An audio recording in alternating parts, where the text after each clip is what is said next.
ORS అన్నది medicine అండి. అది రోజు రొటీన్ గా తీసుకునేదైతే కాదు. మెడిసిన్స్ రోజు తీసుకోకూడదు. ఓఆర్ఎస్ ఎప్పుడు తీసుకుంటామంటే repeated vomitings and motion start అయ్యాయి అనుకోండి, అప్పుడు ORS first line of treatment అన్నమాట. ఇంట్లోనే స్టార్ట్ చేసేసుకోవాలి. ఓఆర్ఎస్ ఎంత ఇవ్వాలి, బయటకి ఎంత లిక్విడ్ పోతుందో అంతకంటే కొంచెం ఎక్కువైన ఓఆర్ఎస్ ఇవ్వాలి. మనకి 2 టైప్స్ ఆఫ్ సాచెట్స్ ఉంటాయండి. ఒకటి 1 లీటర్ది, ఒకటేమో 200 ml వాటర్ లో కలిపేది చిన్న సాచెట్స్ ఉంటాయి.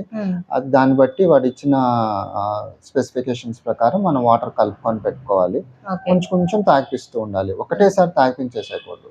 కొంచెం కొంచెం తాగిపిస్తే ఏంటంటే బాడీలోకి అబ్జర్వ్ అవుతుంది. ఒకటేసారి తాగిపించారు అనుకోండి, అది మళ్ళీ బయటకు వచ్చేస్తుంది. దాన్ని ఆస్మాటిక్ డయేరియా అంటాము. సో తాగించిన దానికి యూసేజ్ ఉండదు. సో కొద్ది కొద్దిగా తాగిపించుకుంటూ వాడు ఎంత బయటకి మోషన్ చేస్తున్నాడో అంతకంటే ఎక్కువ వచ్చేటట్టు మెల్లిమెల్లిగా తాగిపిస్తూనే ఉండాలి. అది ఎన్ని రోజులు తాగిపించాలి అంటే వాడికి మోషన్స్ ఎన్ని రోజులు అవుతున్నాయో అంతకంటే తగ్గిపోయిన తర్వాత కూడా 1 day ఎక్స్ట్రా ఇవ్వడం బెటర్.